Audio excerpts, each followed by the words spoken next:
Making a peace sign while having your photo taken could lead to a whole lot of trouble. Thieves could steal your fingerprints. That's according to Asao Ichizan, a professor at Japan's National Institute of Informatics. If a fingerprint is stolen, if they're able to copy that fingerprint, fake ones can be produced. One can use it to assume another's identity, such as accessing a smartphone or breaking and entering into a restricted area, such as an apartment. In an experiment, Ichizan showed how fingerprints can be stolen from a photograph taken with a high-resolution digital camera from up to 3 meters away. The copied fingerprints, Ichizan says, were a near 100% match. We're the first in the world to use a commercial camera in extracting information based on fingerprints. But a solution might be right at your fingertips. Biometric jammers, which are transparent film stickers made with nail art templates and white acrylic paint, may protect fingerprints from being copied. As of now, there is no evidence that hackers are using photographs to steal people's fingerprints, but the new technology could come in handy as fingerprints become used more often for shopping and security.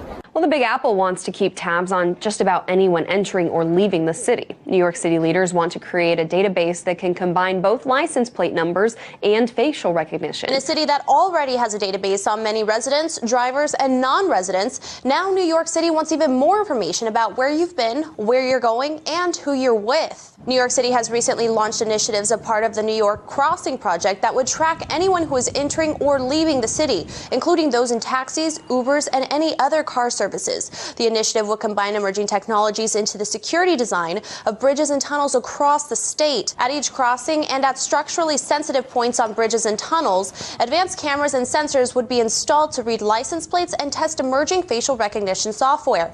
The equipment would compare features like eyes, nose, cheekbones, and jaw with stored images to find matches. These technologies would be applied across airports and transit hubs to ultimately develop one system-wide plan. New York City Governor Cuomo said that this transformational project will revolutionize transportation in New York and ensure that our state is built to lead for generations to come. But many are concerned that by combining facial recognition and license plates with other databases like driver's license and property records is a complete invasion of privacy.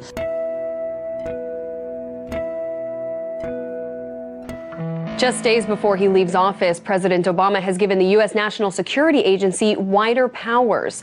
Under the new rules, the NSA, through its vast surveillance capabilities, it'll allow more intelligence officials access to search through raw data. At least 16 U.S. intelligence agencies have been granted unprecedented access to intercepted personal communications obtained by the National Security Agency. According to the report, the changes in these rules will give these agencies access to raw information obtained by way of email, phone, or satellite communications.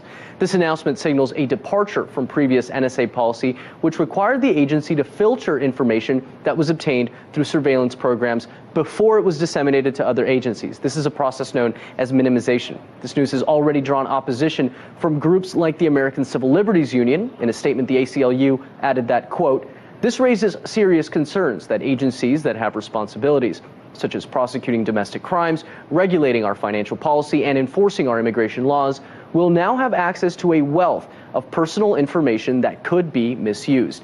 The ACLU is also calling for Congress to provide oversight for the new rules. U.S. Attorney General Loretta Lynch signed off on the changes at the beginning of the month, with days before the start of the new presidential administration. We should note that approval for the reformed rules did not require any action by congressional lawmakers. My fellow Americans, it has been the honor of my life to serve you. I won't stop. In fact, I will be right there with you as a citizen for all my remaining days. President Barack Obama pledging to continue his role as a public servant after he leaves the White House. Yet without the spotlight of the presidency, what role will he take as Citizen Obama? I'm certain that Barack Obama will be called upon as an elder statesman, as a sage, a political sage, if you will. Democrats had hoped Hillary Clinton would become their new leader, picking up where Obama left off. But with Donald Trump the next president, Obamacare is a complete and total disaster.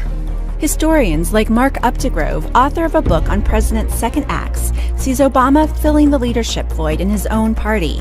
So much of the Obama presidential legacy is at risk with a Trump presidency. Trump's made that very, very clear. In particular, the undoing of Obamacare. So my guess is that you're going to see President Obama roll up his sleeves, get very involved in creating a new Democratic Party. Obama is also backing a new group chaired by former Attorney General Eric Holder. It will focus on improving the Democrats' hand when congressional districts are redrawn in 2020. The NDRC will ensure that Democrats have the necessary resources to fight in the courts for better matters. Backing such a broad political organizing effort marks a rare step for a former president, and he's already signaling he may break silence and weigh in on a Trump administration. If I think that it's necessary or helpful for me to defend those ideals, then I'll examine it when it comes. In another rare move for a departing president, he and his family will be staying in D.C. so that their youngest daughter, Sasha, can finish high school, renting a home in the same neighborhood as Trump's daughter, Ivanka, and her husband, Jared Kushner. Already, the Obamas are looking ahead to opening a presidential library. And the book Obama wants to write, that's expected to come with an advance of more than $20 million. At 55, Obama joins other relatively young former presidents, like Bill Clinton and Jimmy Carter, both of whom found a way to wield influence for decades, even outside the Oval Office. Some of the entertainment world's biggest stars plan to protest Donald Trump's inauguration the night before his big day. Famed Trump impersonator Alec Baldwin has teamed up with filmmaker Michael Moore to organize in front of the Trump International Hotel in New York City. Among those planning to attend, Mayor Bill de Blasio, Reverend Al Sharpton, Mark Ruffalo, and Rosie Perez. In a statement, Ruffalo said, "We are sending a message to Washington that we will fight at every step discrimination and harmful policies today, tomorrow, and every day." Greenpeace organizers say they expect thousands to attend. A Martin Luther King Memorial March in Miami was disrupted as thousands ran for cover after gunfire rang out. There were no reports of any deaths, but 8 people were said to have been shot. Police said they were aged between 11 to 30. One of them, a 20-year-old man, was in a critical condition. 2 people have been detained for questioning and 2 weapons were recovered by police after an extensive search. Today is not only Martin Luther King Jr. Day, it is also Religious Freedom Day, and President Obama issued a proclamation for it, an excerpt. Part of being American means guarding against bigotry and speaking out on behalf of others, no matter their background or belief, whether they're wearing a hijab or a baseball cap or a yarmulke or a cowboy hat. The president has the lingo down. In 8 years, he's learned the lingo, but his actions fall far short of holding up religious freedom. Look, let's talk about the Little Sisters of the Poor, an organization that helps the poorest in our society, where he persecuted them, prosecuted them, because they didn't want to come in line with his politics on abortion and contraceptive. We look at organizations like Hobby Lobby, simply wanting to live out their faith. Religious freedom is not simply the ability to read the words of Scripture, it's the ability to live out the principles and the precepts that are found on the pages of Scripture in everyday life. That is what this president has dismantled policy by policy.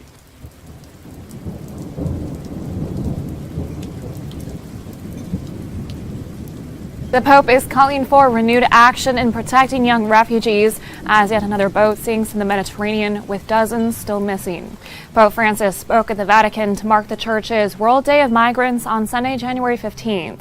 The previous day, a migrant boat carrying around 100 people went down some 30 miles off the coast of Libya. Just 4 people survived and 8 bodies have been recovered, according to the Italian Coast Guard. Thousands of people trying to reach the European Union have drowned in the Mediterranean over the past year. During Sunday's blessing, Francis said, quote, "We must adopt every possible measure to guarantee young migrants protection and defense, as well as integration." The UN Refugee Agency says the number of unaccompanied minors entering Italy continues to climb. Time now for Focus. Today we head to Italy, where radicalization is on the rise. A typical daily scene in the port of Augusta in Sicily, one of the main entry points to Europe. In 2016, more than 180,000 asylum seekers landed in Italy. Authorities are justifiably concerned. Italy was the transit point for some of the terrorists involved in the recent attacks in the heart of Europe. The most recent case is Anis Amri, the alleged author of the Christmas market attack in Berlin. He landed in Sicily in 2011. Amri was finally shot and killed by police at the end of December in the north of Italy, not far from this station in the northern suburbs of Milan. Of all the possible places in Europe he could have gone, it's no coincidence he ended up in Sesto San Giovanni. No doubt he was looking for someone who could help him. I don't think he was there by chance. He had contacts here. Suspicion and mistrust, because the Milan area is one of the hubs for jihadist recruitment in Italy. Over the last 15 years, more than 50% of arrests for terrorist activities have been made in this area. The police in Milan have increased the number of controls on the street to try and stem the flow, and over 600 cameras are tracking all suspect behavior. The leader of Austria's Freedom Party, the FPO, has called for a crackdown on what he calls the Islamization of the country. We need a ban on foreign funding of Islamic unions. We need to deport criminals and those who have illegally entered the country. We need to close down radical Islamic kindergartens, unions and prayer rooms. In Vienna alone, we have 150 such prayer rooms. The FPO has long courted a controversy in Austria. It's even been referred to as far-right and neo-Nazi for its stance on migration and Islam. Despite that, a recent poll shows it's now the strongest party in Austria in terms of popular support, and it's attracting followers fast. In his first international interview as President-elect, Donald Trump revealed insights which shook up Capitol Hill and rattled some nerves in the EU Parliament. The interview was with The Times. It's a British publication. In it, Mr. Trump touched on a myriad of hot-button issues, both domestic and foreign. He criticized German Chancellor Angela Merkel for taking in a flux of Syrian refugees, and even went as far as to say that it was this decision that led to the attack at the Christmas market. He went on to say that if the EU hadn't been, quote, forced to take in all those refugees, you wouldn't have had Brexit. Now, the president-elect predicted further fracturing of the European Union, citing that European countries would each want to keep their own identity, a theme that the American mainstream media has called Trump nationalism, the Brexit being a symptom of this nationalistic trend. I think Brexit's going to end up being a great thing. People don't want to have other people coming in and destroying their country. I thought the UK was so smart in getting out. Our focus is in negotiating with a big bloc, the European Union, to get a trade agreement done. And UK is going to be in the back of the queue. This may not be the case, according to U.S. President-elect Donald Trump. In a new UK and German newspaper interview, Mr. Trump said he'll offer the UK a quick and fair trade deal. In Brussels on Monday, British Foreign Secretary Boris Johnson, who campaigned for the UK to leave the European Union, welcomed Mr. Trump's remarks. I think it's very good news that the United States of America wants to do a good free trade deal with us and wants to do it very fast, and it's great to hear that from President-elect Donald Trump. Clearly it'll have to be a deal that's very much in the interests of both sides, but I've no doubt that it will be. Thank you. The UK government won't be able to sign any new bilateral trade deals until it is formally withdrawn from the European Union. But it is free to scope out possible agreements before then. Prime Minister Theresa May has said she plans to trigger the process for leaving the EU by the end of March. She's expected to make a speech on Brexit on Tuesday, with trade likely a key focus. German Chancellor Angela Merkel has insisted Europe's destiny lies in its own hands. Her comment comes in response to Trump's claim in an interview that other countries would leave the EU after Britain. I think for us Europeans, we have our fate in our own hands, she says. I will continue to work for an efficient cooperation between the 27 member states. And when it came to Merkel and Russian President Vladimir Putin, the president-elect put the two world leaders on par with one another. weather, which dismayed those on Capitol Hill, citing that Merkel has been a tried and tested ally of the U.S. This equal footing of Merkel and Putin puts politicians in Washington as well as the EU Parliament into a frenzy as the president-elect went on to double down on his condescension of NATO.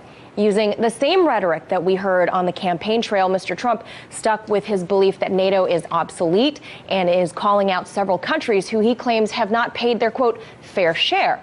This has NATO allies worried because recently NATO has been growing their troop and equipment stockpile along the European-Russian border, including 800 troops sent into Estonia recently, most of whom will be permanently based. He mentioned how he'd like to work on a deal with Russia to decrease nuclear arms and touched on removing sanctions against the state. Trump said, quote, "Let's see if we can make some good deals with Russia," adding that in his opinion, nuclear weapons should be reduced. This would certainly indicate quite a major shift in policy, considering the state of the relationship between the U.S. and Russia in these last years of the Obama administration. In fact, Trump has said that in exchange to a nuclear arms deal, the lifting of sanctions against Russia is a possibility. And this, of course, comes after last year Russia suspended nuclear cooperation with the U.S. because of the sanctions the United States had imposed against it. So that's something that's been announced by Trump. But of course, we have to remember that Obama in his day had talked about the so-called Перезагрузка, reset of ties, and this was something that was seen as a hopeful, positive step in the relationship between the two countries. So in this case, we'll have to wait and see if these promises are actually delivered. Well, hundreds of U.S. troops have landed in Norway for a 6-month deployment, despite a warning from Russia. Almost 300 U.S. Marines will participate in drills with the Norwegian army less than 1,500 kilometers from the Russian border. Now, it's the first time since World War II that foreign troops have been allowed to be stationed in the Scandinavian country. Officials have denied any link between troops deployment and NATO's concerns over Russia, but it coincides with the U.S. sending several thousand troops to Poland to beef up its Eastern European allies. Earlier, senior Russian officials said the deployment is part of a U.S. military buildup and that it makes Norway fair game in the event of a nuclear confrontation.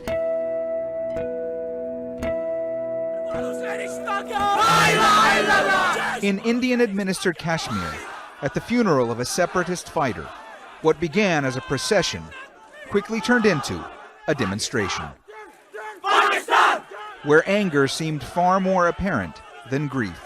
Every Kashmiri wants freedom from India. Since the killing of a separatist leader last July, Muslim-majority Kashmir, which has been divided between India and Pakistan since 1947, has experienced the worst unrest in years. Sunday saw the latest bout of violence, when 3 Kashmiri separatists were killed in a gun battle with Indian security forces. While India and Pakistan have fought for control of Kashmir for decades, many worry that if the clashes worsen, it could inflame tensions even further between the two nuclear-armed neighbors. Leaders across Israel are finally celebrating about the Paris Peace Conference. And it's all because of the, quote, weakened text of the summit's final joint declaration.